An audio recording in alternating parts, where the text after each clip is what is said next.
best day of your life. If you woke up in America this morning, congratulations, you are the 1% of all time. I mean, seriously, people, there are tens of millions of people who wish they woke up where you did this morning, and they didn't, and you did. So be thankful for that, and don't allow any fool politician to convince you that you're a victim when you woke up in the greatest nation that has ever existed. First of all, I'd like to say today, rest in peace, Ruth Bader Ginsburg. This lady, no matter what you think of her or politics or any of that kind of stuff, this lady put up a hellacious fight against cancer. Cancer kept attacking her, kept knocking her down, and this lady just kept getting back up and getting back up and getting back up. So, just give credit to where credit is due there. Please remember her family and her loved ones in your prayers. Remember our nation in your prayers. Pray for the unity of our nation as we move forward through all this. But rest in peace, Ruth Bader Ginsburg. All right. Now, there's a lot of controversy right now because people are saying that the Republicans are being, hypocritical because they're going to try to push through this Supreme Court nomination, but they didn't allow Merrick Garland to go through. But let me explain the context of this. This is all Mitch McConnell is trying to say. In the midterms of 2014, the Republicans won an overwhelming victory in the Senate. The Republicans actually had plus 9 seats in the Senate. This was huge, and it was in the midterms of Barack Obama's last term in office. All right.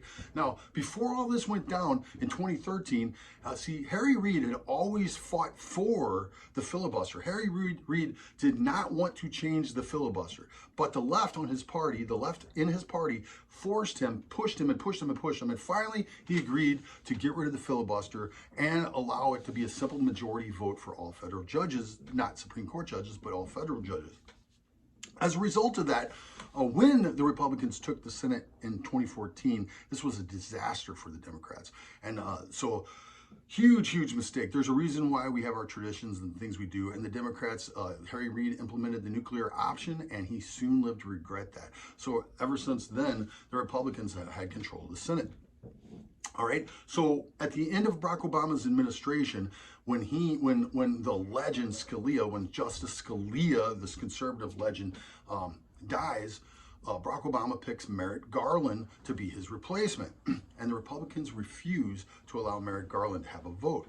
The reason why Mitch McConnell said at the time, and the reason why Mitch McConnell still says today that he didn't allow that to happen, is because he says if the American people wanted Barack Obama to choose that Supreme Court pick, that the American people would not have given the Republicans an overwhelming victory in the Senate. The Senate controls all judgeships going forward to the courts and to the Supreme Court. So Mitch McConnell just simply said, hey, I'm not going to let them let this vote come up. I'm not going to let Merrick Garland come up for a vote because the American people have shown decisively in the midterm elections that they did not want the Democrats in control of the Senate. Therefore, Barack Obama will not be able to make his final pick for the Supreme Court.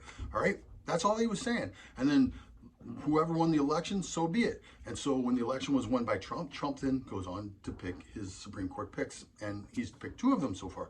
All right, so this is great. So now, fast forward, and Ruth Bader Ginsburg, rest in peace, she dies. And it's at the end of Trump's first term.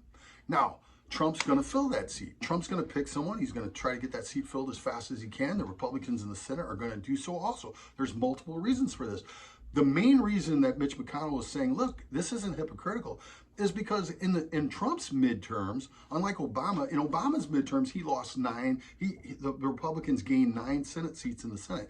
But under Trump's midterm election, the Republicans actually gained 2 seats in the Senate. We didn't lose the Senate. We actually gained more control of the Senate. So what Mitch McConnell is saying is, look, Donald Trump is still in control. It's still his party. He's still in control of the Senate. The American people wanted it that way. And so therefore he gets the pick.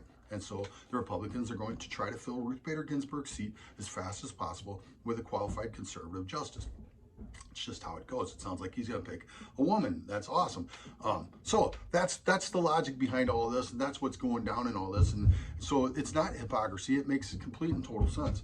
And the other thing is, this is a very important thing because currently right now we have 4-4 split on the Supreme Court. So what happens, the things that the Democrats are doing with mail-in ballots, just sending out mass ballots to all these people and they don't even know who they're going to and all this kind of stuff, it's going to be potential voter fraud to to the core. And there's a good chance that this election will have to go to the Supreme Court. And the last thing our country needs is a 4-4 split on the Supreme Court. If the election results go to the Supreme Court, we cannot have a 4-4 split. The only thing after that is probably civil war. We don't want that, do we? I don't want that. You don't want that. Nobody wants that in the right mind, except for the crazy lunatics out in the street, who are being paid by George Soros and the Chinese to cause all the chaos and destruction that they are. So anyway, that's a very simple explanation for you to understand why the Republicans are not being hypocritical. Explain this to your Democratic friends, that in 2014, in Barack Obama's midterms, he lost 9 Senate seats.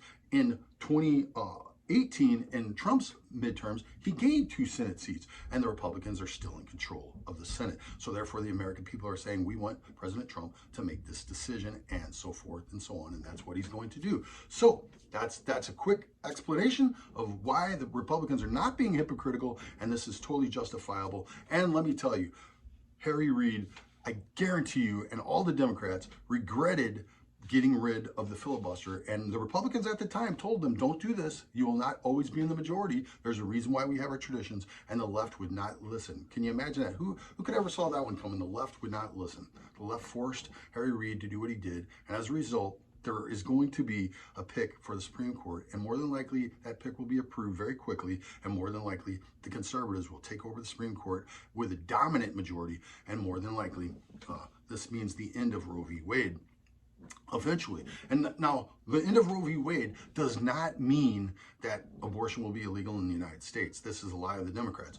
The end of Roe v. Wade just simply means it will not be on the federal level. It will still be left to the states to decide. So the liberal states who have all their lockdowns and all their crazy insanity, they'll have abortion almost for sure. And the conservative states, who are doing great and having fun and having peace in the streets and great economy and all the things that the conservative states have, they will not have abortion. So that's all this is. So God bless you. God bless America. And you know what?